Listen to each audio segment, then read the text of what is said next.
Okay, let's go to the Madlanga Commission of Inquiry, which was very dramatic today. Kwaze kwakhala noswazi. That means the chairperson, Madlanga, cracked the whip on some lawyers who are lawyers. Hey, okay, fine, let's get to it. So today is the 1st of July 2026, and on the stand, we're supposed to have General Khan.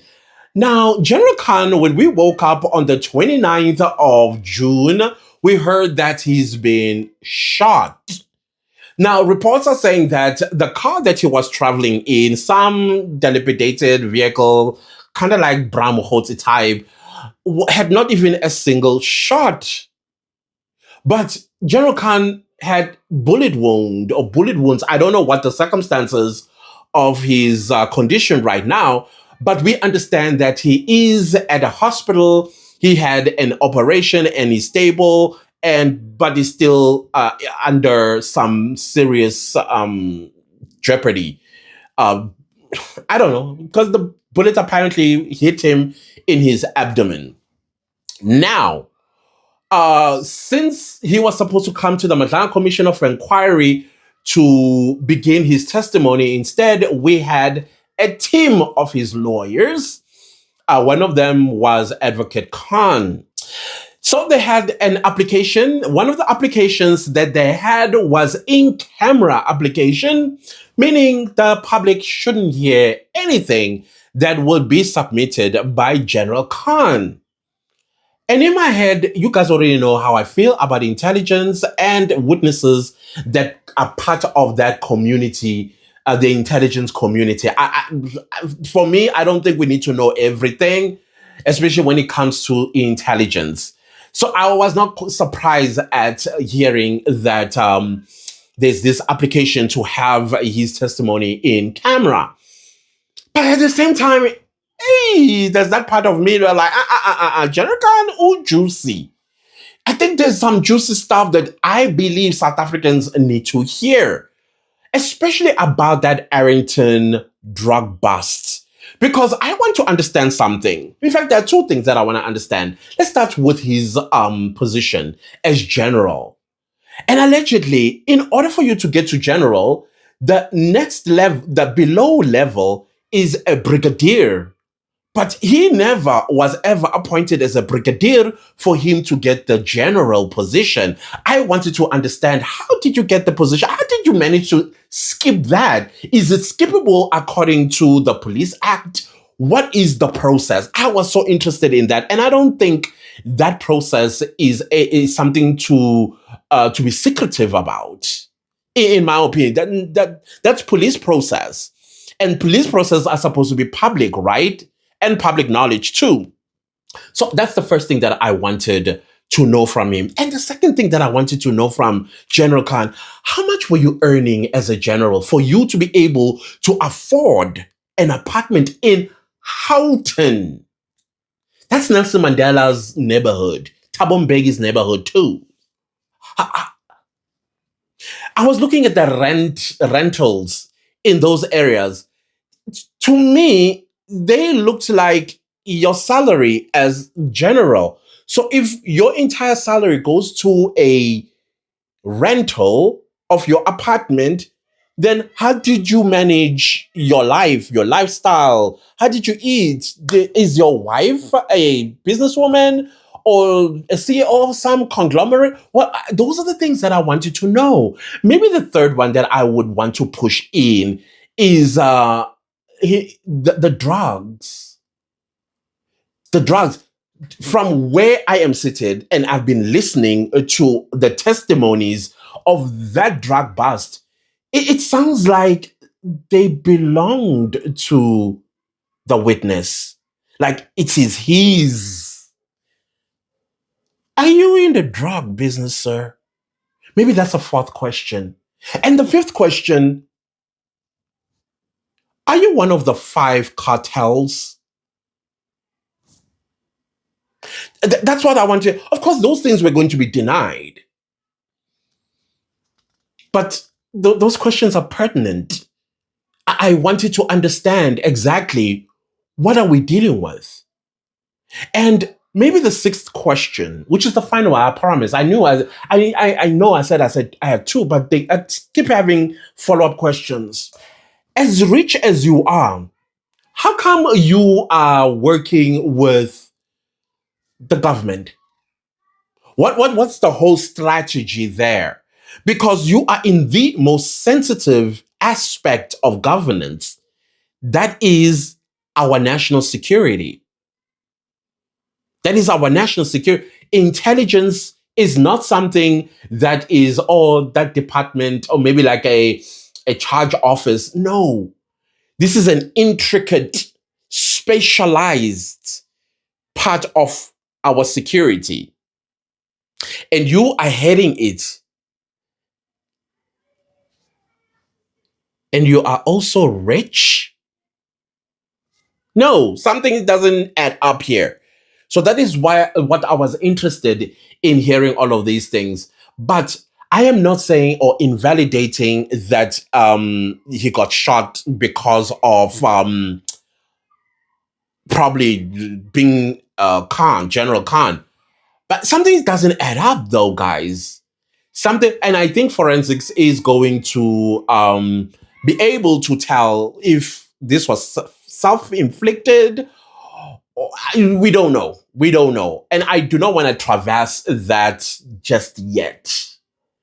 But tell me why, when the chairperson, Madlanga, says that, well, the Commission of Inquiry has sent its message of support. Well, it couldn't find the right words. And I think this Advocate Khan was, or maybe it was Vali, who said, oh, condolences. In my head, I'm like, is he dead? Did he die? Because that's how I know that word mean to suffer together. This is primary school stuff, like understanding of words, what they mean, and things of that nature. You don't want to know which year I was in primary school, but let's leave it there. Now, you tell me that condolences can also mean, but and then I'm like, wait a minute. Let's double check this. And I was right. You send condolences as a form of expression to comfort the people that have lost being the operative word, loved one. And then Justice Madlanga was like, well, I'm a third English speaker. I was like, nice one. But no, it didn't mean that. I know this is a little bit frivolous, what I'm saying, but I like when I hear new words or new meaning of words, I add to my intelligence, because I don't want to be left behind the type of situation. People are having conversations and they throwing in some words, and I'm like, but why are you throwing in that word? It doesn't mean what you just said in this context. And then everybody start laughing. Ha ha ha ha! You don't know what this means. That will not be me. That would not be me. But anyways, so the application was rendered as vague for the in-camera application. It's not saying anything much. For example, what is secretive about the Arrington drug bust? Because his testimony was going to be around that.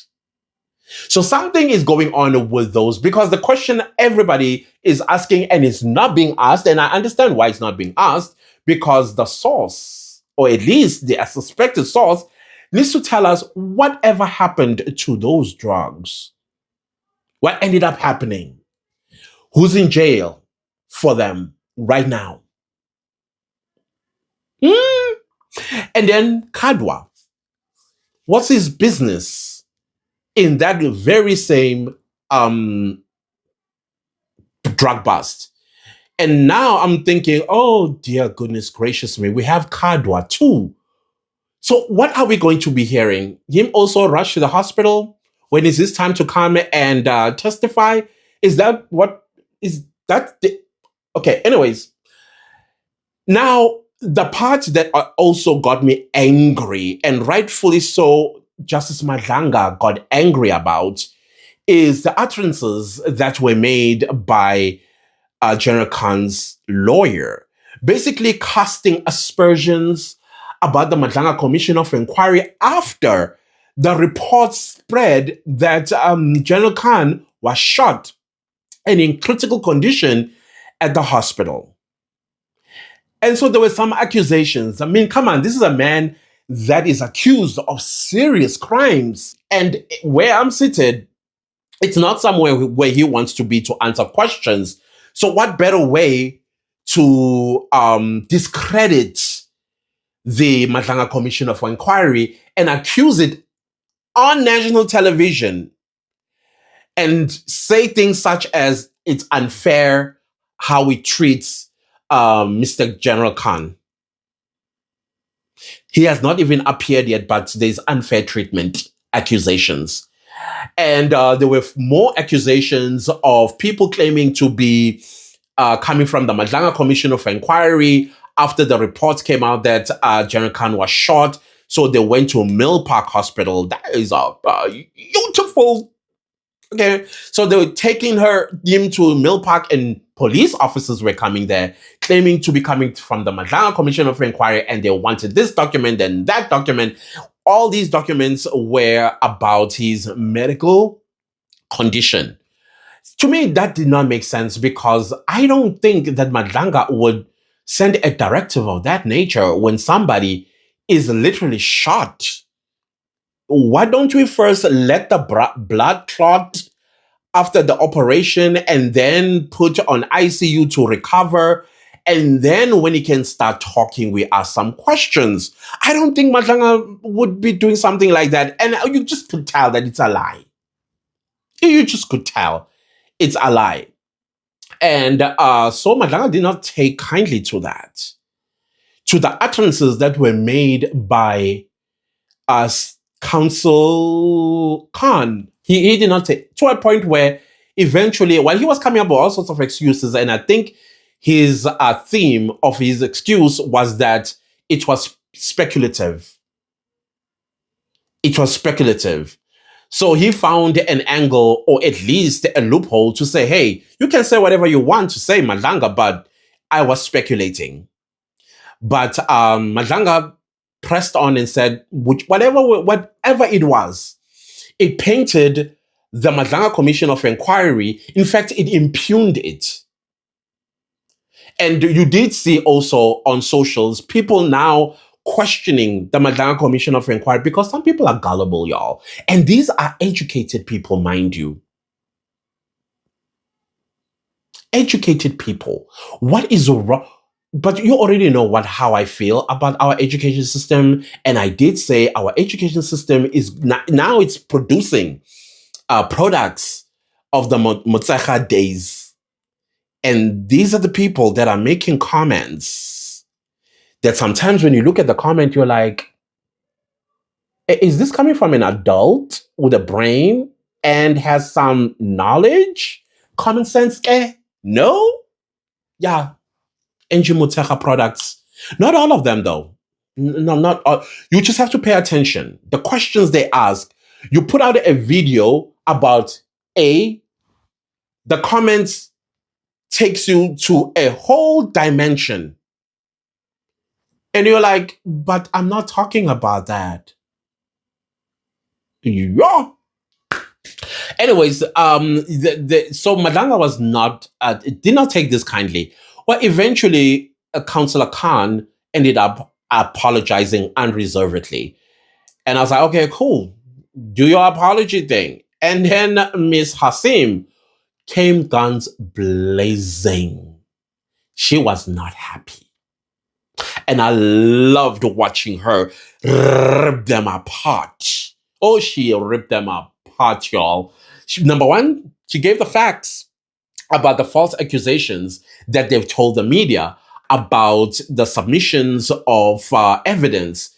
So there were submissions that were done on the 15th of June by the evidence leaders of the Madlanga Commission of Inquiry. But because the volume of the submissions, it basically is more like a replying. Is it replying? Well, what do you call it? Discovery. Yeah, discovery. So the discovery was large. And so to make it easy to read, especially for General Khan, they kind of like compressed it into some format, and then the lawyers of General Khan said they were submitting new information at the last minute, and they're like, no, it's the same thing. It's the same thing. It's just that then we gave you a large volume of stuff. Now we compressed it for comprehension. Same thing. And they were focusing on the evidence that they were going to present to General Khan. Sounded reasonable to me. But anyways, the hearing had to be postponed till Friday, where they are going to do what they did with Mike van Veek's testimony. Basically, the evidence leader, Hasim, she is going to be submitting the evidence in absentia of General Khan. So basically, the whip was cracked and I enjoyed it, but I am still suspicious. I am very, very suspicious of the events of the 29th of June 2026. Bram Mokgotsi taught us something. And this is something that we needed to be aware of, that it might happen. I mean, you guys already know what I've said before about the types of people we are going to be seeing that are either going to be facing the Madlanga Commission of Inquiry or implicated in the Madlanga Commission of Inquiry. You get the weak ones that are going to do something stupid to themselves, all because they don't want to be held accountable. And then you're going to get the brave ones that think they are going to make a fool of the Madlanga Commission of Inquiry by lying through their teeth. And then they get exposed. And they leave the Madlanga Commission of Inquiry with tails between their legs. And you're like, what was all that about? You still get arrested at the end of the day. And you still resign from your job. Why? Because you thought you were being smart. So why did you resign from your job if you're innocent? Okay, if it's on integrity, great. You know me and integrity of the office you hold, protected. If you are accused of crimes, so you do not want to put that office in disrepute. So you need to resign, step down. Like the president of this country and Pala Pala and everything else, he's not protecting the office of the president by continuing as president of the republic. So if that's what Sinona did, I commend him for that, for protecting the office he held. But if it's because the evidence is overwhelming, why did you lie? Then why did you lie? And then we also heard the girlfriend of Kat Matlala, Miss Majeng, she got fired. I hope she was able to get refund of that BBL. She would need those funds, in my opinion. Anyways, I thought let's try and make some little bit of sense of what happened in the Madlanga Commission of Inquiry, and let you know what my thoughts are. I'm suspicious. I'm very suspicious.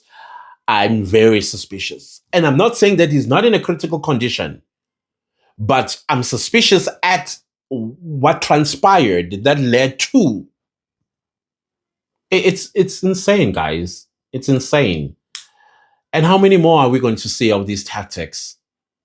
Oh, finally, before I go, before I forget, fellow South Africans, I believe you and I want the extension of the Madlanga Commission of Inquiry. The Minister of Justice and Constitutional Development, she's not twitching. And yet she managed to find 600 million rand for the 30th of June. Where are their priorities? I'm just wondering. Because right now you can tell that the Madlanga Commission of Inquiry is stumbling over itself. It needs to complete the witnesses, and these witnesses are playing games, time game. Because if they are lying in hospital somewhere, you can't force them to come to testify. So we need to make noise about the extension of the Madlanga Commission of Inquiry. And some people might say, oh, it's going to be wasteful expenditure. This is one wasteful expenditure we, the people of South Africa, want, and we do not mind it. Remember, the people shall govern. So the fact that the Department of Justice is quiet, it is worrying. And yet y'all managed to get 600 million rand for a day. For a day to protect illegal foreigners. Can you find the same 600 million rand for the Madlanga Commission of Inquiry until they have cleaned out our system? You cannot leave South Africans in limbo, knowing very well that there are people that are holding positions of power in our uniform, yet they are criminals. There's no way. There's no way. So we need to start making noise, fellow South Africans. We need to start making noise. Anyways, I thought let me also add that. Thank you all for listening, and I'll see you next time with a new one. I love y'all, guys. I love you. The comments, you guys are hilarious. I love you. See you next time. Goodbye.